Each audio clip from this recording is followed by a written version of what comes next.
இந்த வாரம் பணவரத்து திருப்திகரமாக இருக்கும். எதிர்ப்புகள் நீங்கும். புதிய தொடர்புகள் உண்டாகும். பெண்கள் மூலம் நன்மை உண்டாகும். வெளியூர் பயணம் செல்ல நேரிடும். விருந்து நிகழ்ச்சிகளில் கலந்து கொள்வீர்கள். சிலர் புதிய வீடு கட்டும் பணி தொடங்குவார்கள். உத்தியோகத்தில் இருப்பவர்களுக்கு பதவி உயர்வு தேடி வரும். கனவு தொல்லைகள் உண்டாகலாம். நீண்ட நேரம் கண் விழிக்க நேரக்கூடிய சூழ்நிலைகள் உருவாகும். தந்தையின் உடல்நிலையில் கவனம் தேவை. சகோதரர் வழியில் மன வருத்தம் உண்டாகலாம். திடீரென்று உங்கள் கவனம் தடுமாறலாம். தொழில் வியாபாரத்தில் ஈடுபட்டு இருப்பவர்கள் கடுமையான உழைப்பிற்கு பின்னரே நல்ல பலன் பெறுவார்கள். போட்டிகள் அனைத்தும் விலகும். குடும்பத்தினர்கள் மூலம் உதவிகள் கிடைக்கும். கணவன் மனைவிக்கிடையே மகிழ்ச்சியான நிலை காணப்படும். பிள்ளைகள் மூலம் பெருமை உண்டாகும்.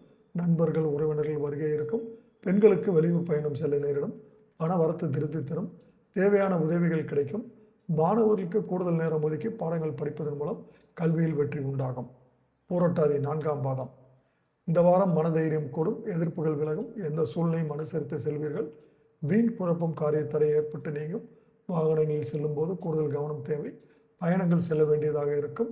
கவன தடுமாற்றம் உண்டாகலாம். பண வரத்துகள் தாமதப்படும். உத்திரட்டாதி.